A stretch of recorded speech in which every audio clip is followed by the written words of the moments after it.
হ্যাঁ বলেন। শোনেন, হ্যাঁ বলেন। এখন হলো এগুলো তো এইভাবে লম্বা লম্বি না করে একটু বসে এটা শেষ করা যায় না আজকে? আজকে বসে কি করে শেষ করবে? তাহলে আমি যে থানায় আছি, কথা বলেন আসামির সাথে, তাইলে তো হয়। আসামির লোকের তো আমি থানায় তো কথা বলে লাভ হবো না। আপনি তাহলে এই করেন, এলাকায় আসবেন কখন? আমি তো কাউলাই থাকি। আপনি কাওলায় থাকেন আর যেখানেই থাকেন, আমি আগে যাই।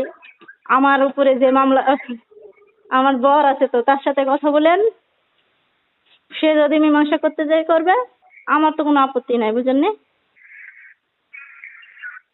আপত্তি হলো হলো আপনারা সবাই কি পরিবারের আগে হ্যাঁ, পরিবার তো আমার পরিবার, কষ্ট আমারই সবকিছু, বুঝেননি? আমি তো চিনি না। আপনি চিনা লাগবো না, আপনার এসে ফোন দিয়েন তো। আচ্ছা, আপনি লাইনে থাকেন, আপনি রুবেলের সাথে কথা বলেন, সবচেয়ে বেটার হয়। দেন তো। 1 মিনিট থামেন, লাইনে থাকেন, আমি চলে আসছি ওই থানাতে। লাইনে থাকেন আপনি।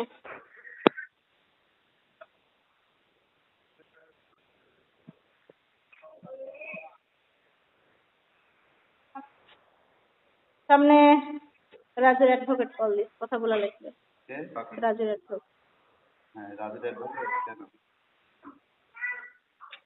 কথা বলে দাও না। Advocate call.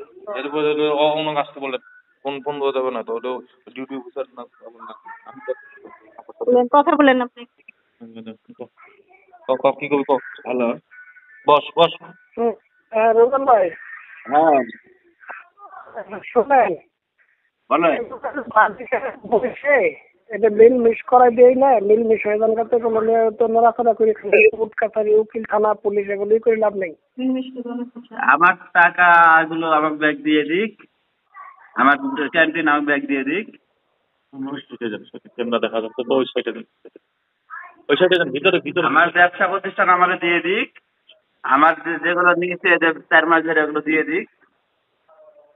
ব্যবসা প্রতিষ্ঠান কি এটা আপনার না ওদের? ব্যবসা প্রতিষ্ঠান তো এটা আরেকজনের। কে বলেছে? এটা আপনি নিজে বুঝেন না? ওখানে ব্যবসা প্রতিষ্ঠানের মধ্যে কয়জন? আর 3জন শেয়ার আছে না সিভিলাইজেশনের? ওরা ঠিকাদার, ওদের কাছ থেকে তো ওরাই তো টাকা লিখছে আমার কাছে মাসিক ভাড়া হিসাবে। ডিড আছে না, ইসলাম আছে না। আমি বুঝি না আপনার এগুলো। আমি জানি যে পরিবারটা আমি যারা ওরা ঠিকাদার ভাই।